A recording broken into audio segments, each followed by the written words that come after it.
ஐந்தாம் அதிகாரம். ஐசுவரியவான்களே, கேளுங்கள். உங்கள் மேல் வரும் நிர்பந்தங்களின் நிமித்தம் அலறி அழுங்கள்.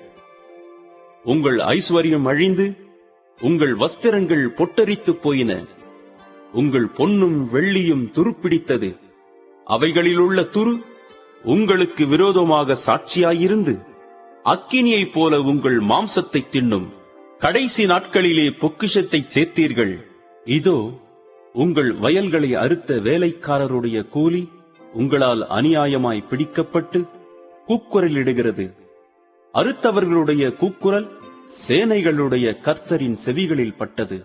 பூமியிலே நீங்கள் சம்பிரமமாய் வாழ்ந்து சுகபோகத்தில் உழன்றீர்கள். கொழுத்தவைகளை அடிக்கும் நாளில் நடக்கிறது போல உங்கள் இருதயங்களை போஷித்தீர்கள். நீதிமானை நீங்கள் ஆக்கினைக்குள்ளாக தீர்த்து கொலை செய்தீர்கள். அவன் உங்களோட எதிர்த்து நிற்கவில்லை.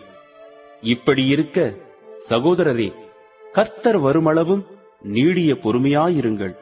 இதோ, பயிரிடுகிறவன் பூமியில் நற்பலனை அடைய வேண்டுமென்று முன்மாறியும் பின்மாறியும் வருமளவும் நீடிய பொறுமையோடே காத்திருக்கிறான். நீங்களும் நீடிய பொறுமையோடு இருந்து உங்கள் இருதயங்களை ஸ்திரப்படுத்துங்கள். கர்த்தரின் வருகை சமீபமாயிருக்கிறதே. சகோதரரே, நீங்கள் நியாயம் தீர்க்கப்படாதபடிக்கு ஒருவருக்கொருவர் விரோதமாய் முறையிடாதிருங்கள். இதோ, நியாயாதிபதி வாசற்படியில் நிற்கிறார். என் சகோதரரே, கர்த்தருடைய நாமத்தினாலே பேசின தீர்க்கதரிசிகளை துன்பப்படுதலுக்கும் நீடிய பொறுமைக்கும் திருஷ்டாந்தமாக வைத்துக் கொள்ளுங்கள். இதோ, பொறுமையாயிருக்கிறவர்களை பாக்கியவான்கள் என்கிறோமே. யோபின் பொறுமையை குறித்து கேள்விப்பட்டிருக்கிறீர்கள். கர்த்தருடைய செயலின் முடிவையும் கண்டிருக்கிறீர்கள். கர்த்தர் மிகுந்த உருக்கமும் இரக்கமும் உள்ளவராயிருக்கிறாரே.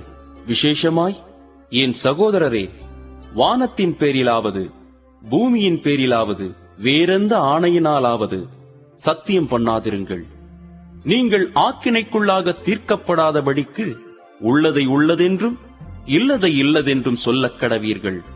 உங்களில் ஒருவன் துன்பப்பட்டால் ஜெபம் பண்ணக் கடவன். ஒருவன் மகிழ்ச்சியாயிருந்தால் சங்கீதம் பாடக் கடவன். உங்களில் ஒருவன் வியாதிப்பட்டால் அவன் சபையின் மூப்பர்களை வரவழைப்பானாக.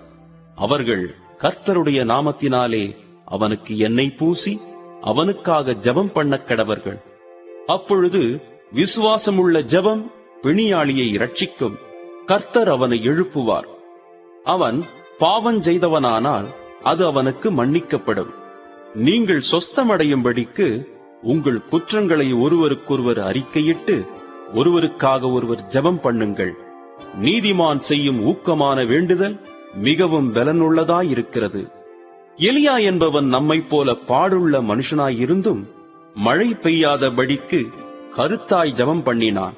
அப்பொழுது 3 வருஷமும் 6 மாதமும் பூமியின் மேல் மழை பெய்யவில்லை. மறுபடியும் ஜெபம் பண்ணினான். அப்பொழுது வானம் மழையை பொழிந்தது, பூமி தன் பலனை தந்தது. சகோதரரே, உங்களில் ஒருவன் சத்தியத்தை விட்டு விலகி மோசம் போகும்போது மற்றொருவன் அவனை திருப்பினால், தப்பிப்போன மார்க்கத்தினின்று பாவியை திருப்புகிறவன் ஒரு ஆத்துமாவை மரணத்தினின்று ரட்சித்து திரளான பாவங்களை மூடுவான் என்று அறியக்கடவன்.